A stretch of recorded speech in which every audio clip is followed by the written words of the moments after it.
More deadly than all forms of cancer combined, heart disease is the #1 killer of women in the United States.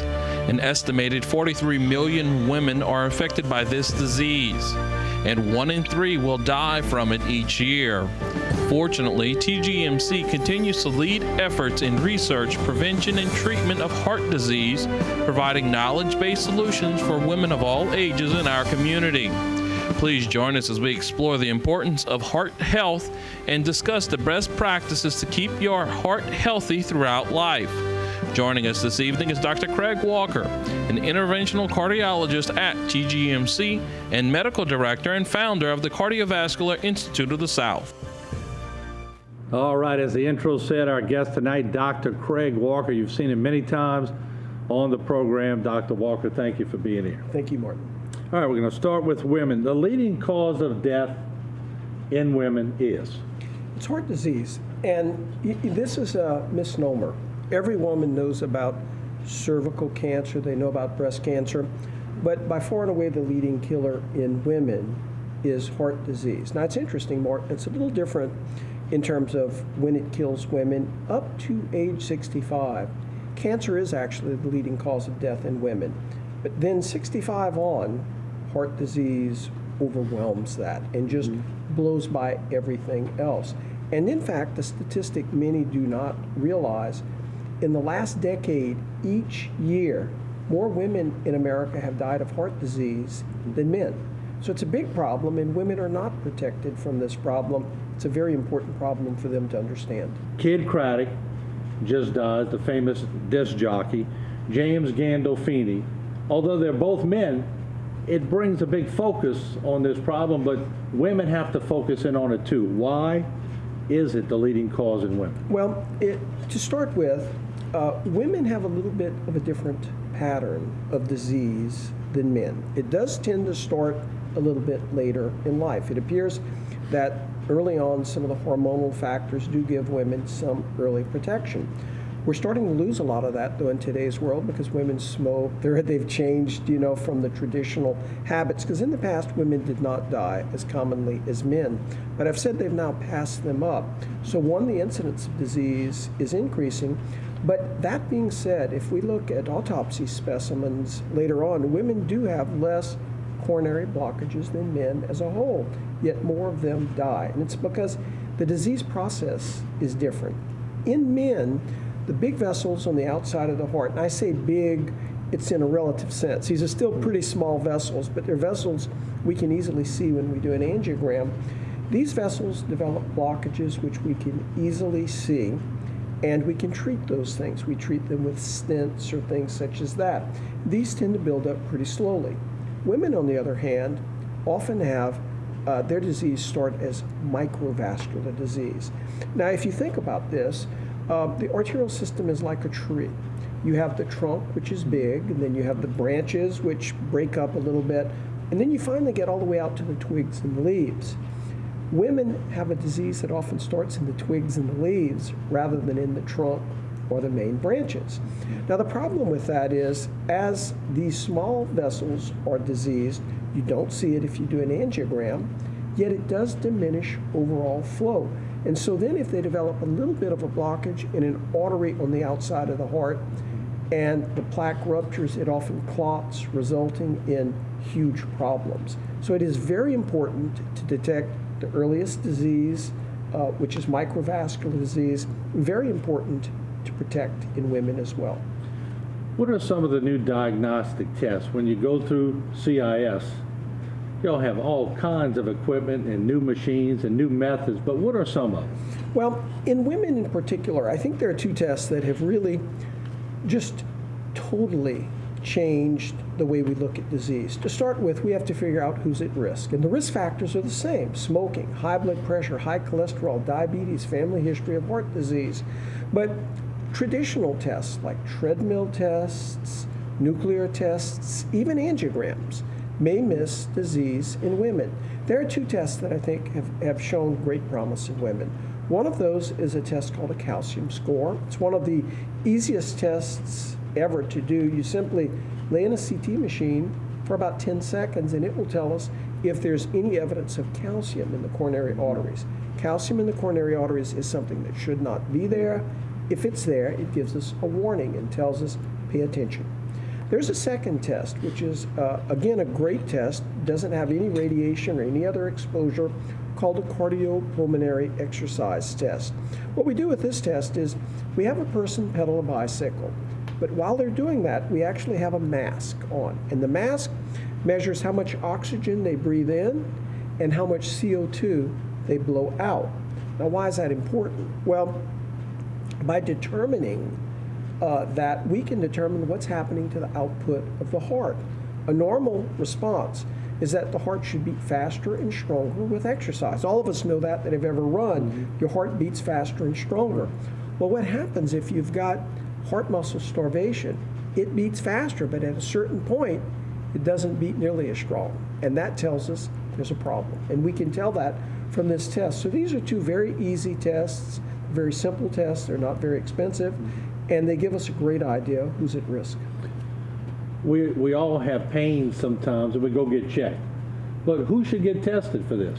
Well, I think certainly anyone who is of the right age. Okay, let's start with anyone over age 50, in my opinion, should have some kind of basic screen, and certainly by age 70 should. But any diabetic, anyone who's had high blood pressure, anyone who's had abnormal blood fats, anyone who's ever smoked, and absolutely anyone who has a family history of heart disease. Now, the more of those risk factors you have, the more you should get checked. And the earlier you should get checked, because if we want to prevent the disease, it's best to prevent it not when it's full-fledged, severely blocked. We want to get to it early before there's a problem. And then in those people, we can treat them without ever having to go to the cath lab. That's really the best treatment of all. It's prevention. Let's isolate on women again. Treatments are utilized in women with evidence of mitral vascular disease. What are some of them? Really just medicines to start with. If we find a woman with microvascular disease, the first thing we do is lower cholesterol, control blood pressure, make sure they quit smoking. All of those things are very important. But in addition to that, we would use drugs that improve microvascular blood flow. Calcium channel blockers, the drug ranolazine, which has been shown to make a difference. And in those patients, we'd be a little more apt to put them on perhaps an aspirin a day to help prevent clot formation. All right, what we're going to do, we're going to take a break, hear from Terrebonne General Medical Center and our sponsors, and we'll come back. Very important discussion with Dr. Craig Walker. Don't go away. We'll be back in a few short seconds.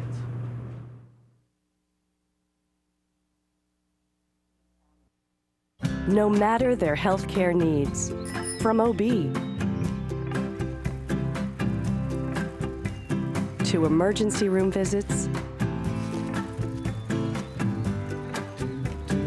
rehabilitation, and everything in between. More people choose TGMC for life. Terrebonne General Medical Center. It all begins here.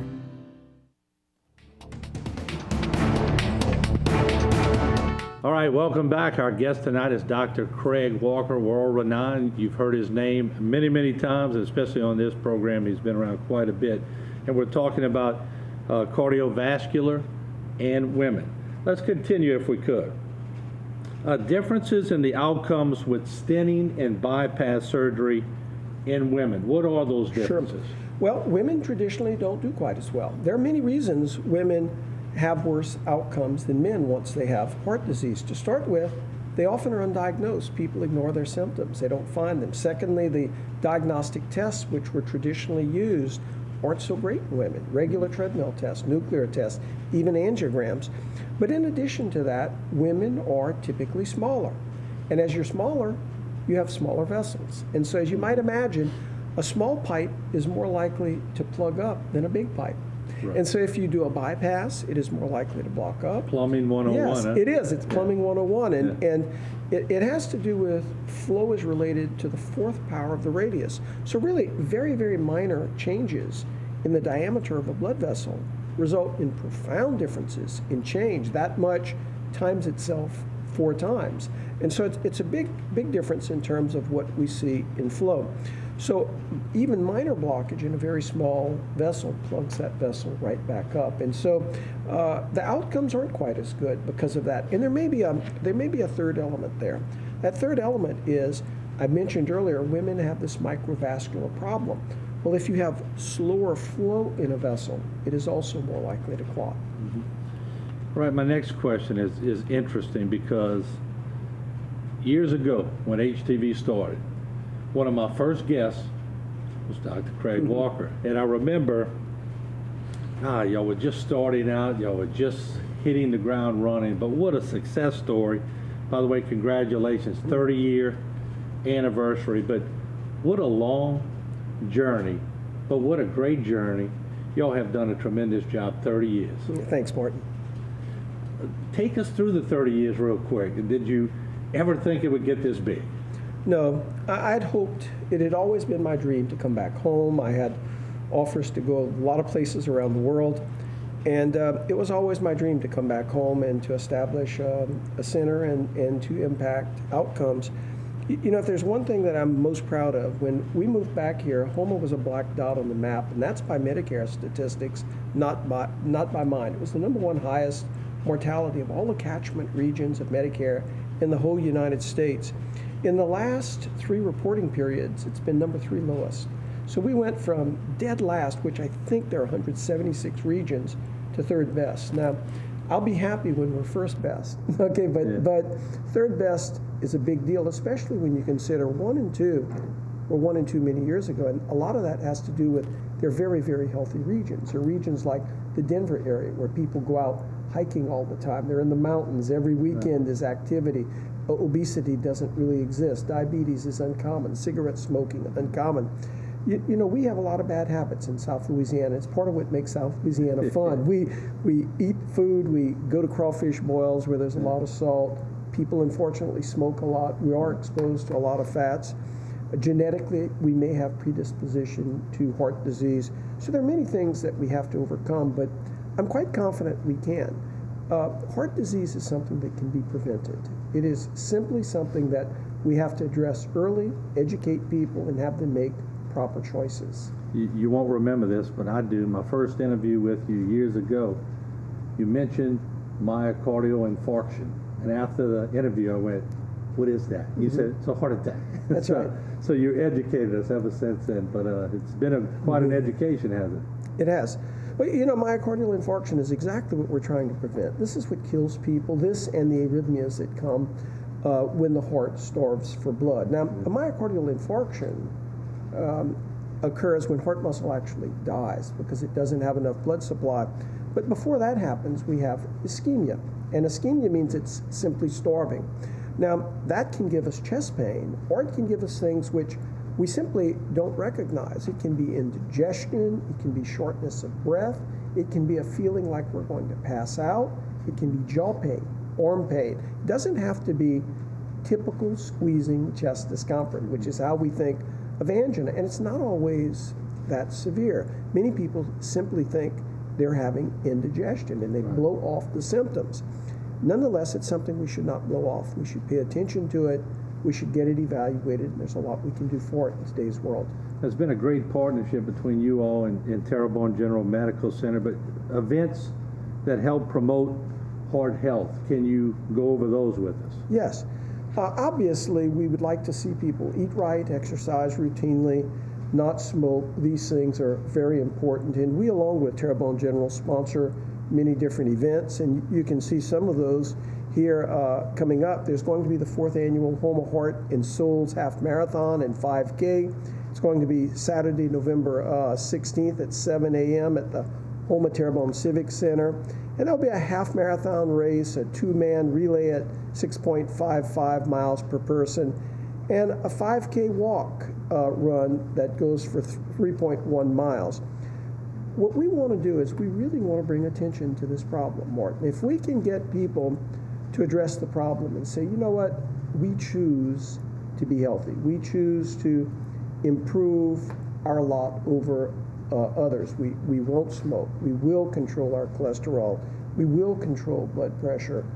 we will do a better job with our diabetes, then I really think we can yet make a further dent in this huge problem, which is still, unfortunately, the number one cause of death in our area. And we're going to bring up on the screen, too, how to get more information about this big marathon. But as we close, I see more and more people who are trying to get healthy, who are going into races. And I think a large part of that is what CIS and Terrebonne General Medical Center have done. So the marketing aspect of it has worked, hasn't it?